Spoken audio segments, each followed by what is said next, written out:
ইনকিলাব মঞ্চের পক্ষ থেকে কিছুক্ষণ পূর্বে একটি সাংবাদিক সম্মেলন করা হয়েছে। তারা বলেছেন, "আমরা এই বিষয় নিয়ে উদ্বিগ্ন। আ আমরা বুঝতে পারছি না যে এদেরকে আদৌ গ্রেপ্তার করা হবে না তাদেরকে দেশ ত্যাগের সুযোগ করে দেওয়া হবে।" এ নিয়ে চলছে নানা জল্পনা এবং কল্পনা। প্রিয় দর্শক, আ আমরা আসুন তাদের বক্তব্যটি একটু শুনি।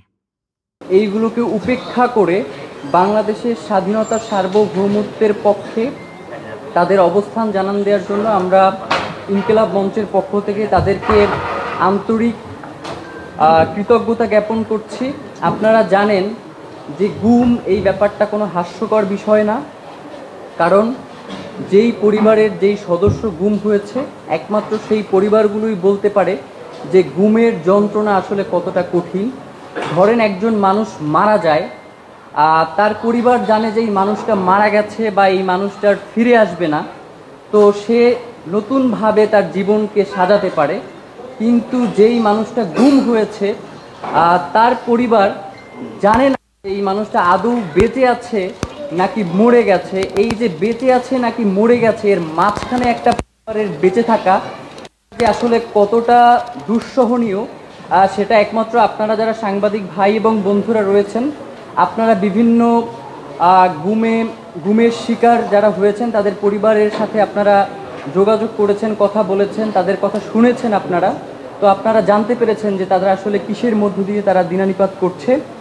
তো আমরা ইনকিলাব মঞ্চের পক্ষ থেকে আজকে আপনাদেরকে জরুরি সংবাদ সম্মেলনে তলব করার অন্যতম উদ্দেশ্য বা কারণ হচ্ছে, আপনারা জানেন যে গুম কমিশন আন্তর্জাতিক অপরাধ ট্রাইব্যুনালে যে রিপোর্ট দাখিল করেছে তার প্রেক্ষিতে আন্তর্জাতিক অপরাধ ট্রাইব্যুনাল 28 জনের বিরুদ্ধে গ্রেফতারি পরোয়ানা জারি করেছে এবং আমরা জানতে পেরেছি যে বাংলাদেশের বিভিন্ন মাধ্যম থেকে তাদেরকে সেফ এক্সিট দেওয়ার একটা চেষ্টা চলছে। তো তার পরিপ্রেক্ষিতেই মূলত আজকের আমাদের এই সংবাদ সম্মেলন। আপনারা জানেন যে ইতিমধ্যেই যারা এই গুম এবং খুনের সাথে জড়িত ছিল তাদের কয়েকজন ইতিমধ্যেই পালিয়ে গিয়েছেন এবং যারা বর্তমানে দেশে অবস্থান করছেন তারা গত বৃহস্পতিবার পর্যন্ত তাদের মধ্যে 4 জন যারা তাদের স্বপদে বহাল ছিল।